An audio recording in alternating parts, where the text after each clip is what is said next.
We touched on limits in the previous exercises, but what actually is a limit?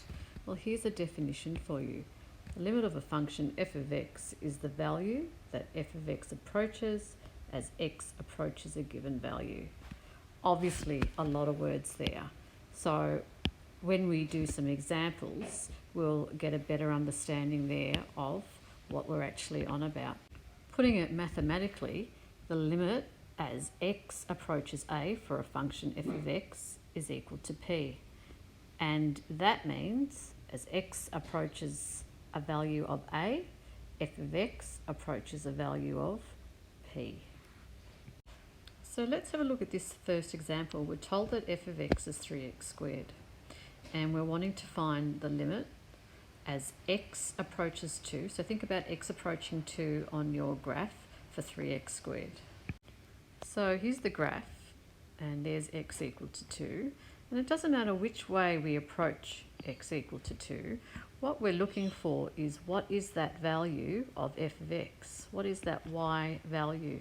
So let's come back to how we would find this. We always factorise first. So can we factorise 3x squared? The answer is obviously no. So then the last step is to substitute the x equal to 2 in there, because we're getting very close to 2, so we can use the 2 value. So 3 times 2 squared, 2 squared is 4, times 3 is 12. So that y value there is actually 12. And we can say that as x approaches 2, our y value approaches 12. What happens if the function is not defined at the value for which we want to find the limit? So have a look at this example below, and you can see that if we substituted x equal to 2 into that, it would make the bottom 2 minus 2, which is 0, and therefore not defined. So what we always need to do, is factorise first. So 2x squared, let's come over here and do it, minus 5x plus 2. So 2x and x, factors that give us negative 5, so they both have to be negative. So I'm going to get negative 1 and negative 2 because I go across, remember? You could use the decomposition method if you wanted. So the factors there are 2x minus 1 and x minus 2. And what we're looking for here is the limit as x approaches 2 for f of x, and we know f of x is now 2x minus 1 on x minus 2 all over x minus 2. And of course you can see there that the x minus 2's cancel out. So we've factorised, we've simplified. The last thing then to do is to let your x value approach 2, which means substitute it in and let it equal to 2. And now's the only time you can get rid of that limit bit. So now, substituting it in, you get 2 times 2, take away 1, 4, take away 1 is 3. So again, what's happening here, as x approaches 2 for this function, for f of x, then our function is approaching, our y value if you like, is approaching 3. Just taking a quick look at that situation on a graph. So because we're left with the graph 2x minus 1, I've drawn that there, f of x is equal to 2x minus 1. All right, so it is a straight line that goes through minus 1, but we know that as x approaches 2, y approaches 3. So we know this value here is 3, but notice that I've got an open circle there because it's not going to equal 3, it just approaches 3. Some more examples here of finding limits. Now we can, if we like, divide these up and do them separately. So if you've got something like the first one, 3x squared plus 2, you could do that as the limit as of 3x squared, so as x approaches 0 for 3x squared, plus the limit as x approaches 0 for 2. But there's no real need to do that. You can do it all in one hit if you really want to. So here, can I factorise this? The answer is no. So let's let x approach 0 or equal to 0. So you get 3 times 0 squared plus 2. Obviously 3 times 0 is 0. So as x approaches 0, for 3x squared plus 2, f of x approaches 2. Over here again, you could divide it up into its different parts or just factorise first. So we have, as we factorise, we don't get rid of the limit bit until we have factorised and simplified. So limit as x approaches 4, and we have x squared. So we're going to take out x outside of x minus 4 all over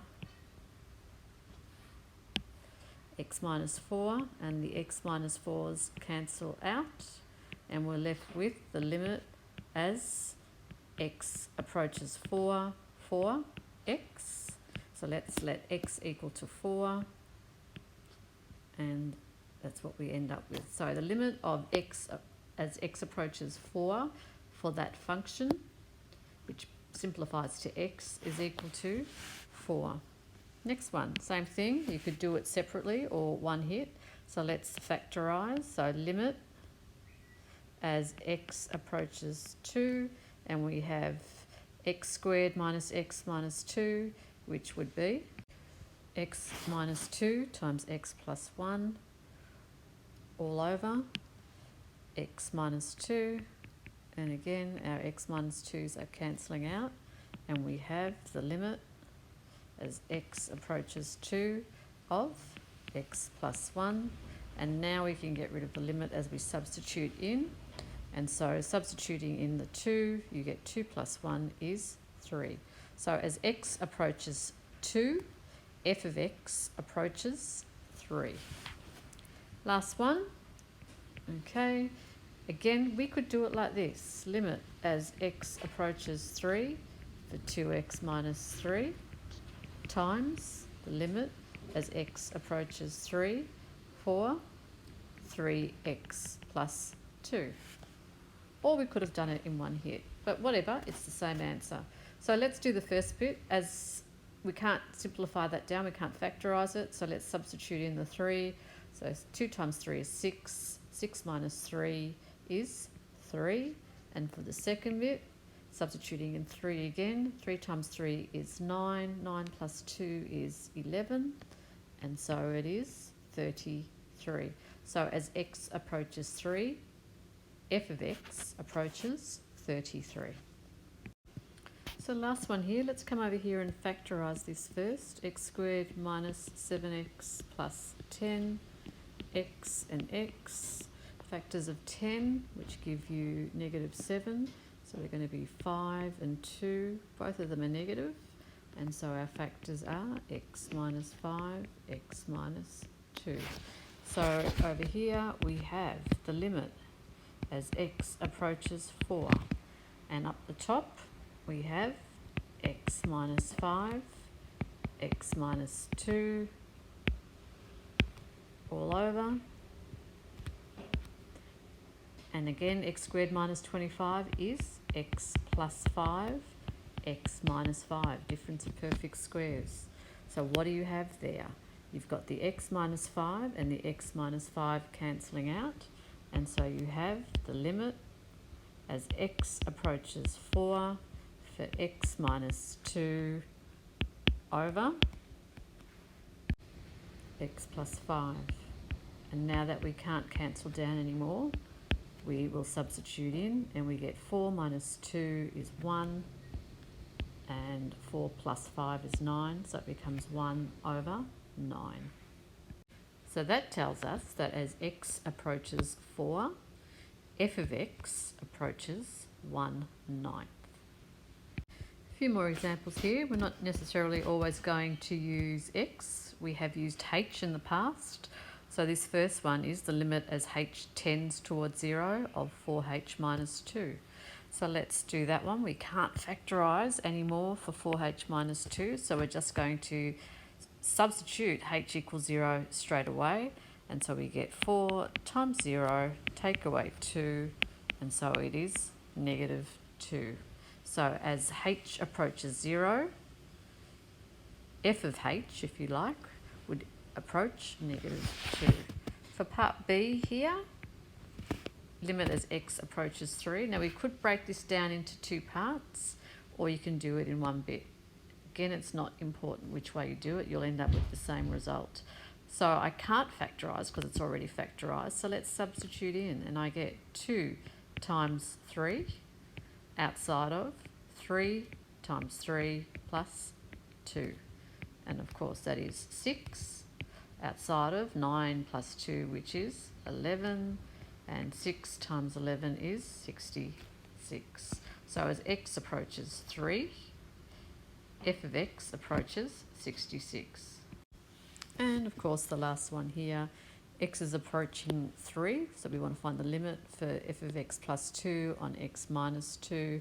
Again, you could split that up like this, as x approaches 3 of 5x plus 2 over the limit as x approaches 3 for x minus 2. But if coming down and doing it the way we usually do it, okay, just in one foul swoop, we are putting 3 in here, so we get 5 times 3 plus 2, all divided by 3 take away 2. 5 times 3 is 15 plus 2 is 17, all over 1. So your final answer there is 17. So as x approaches 3, f of x approaches 17.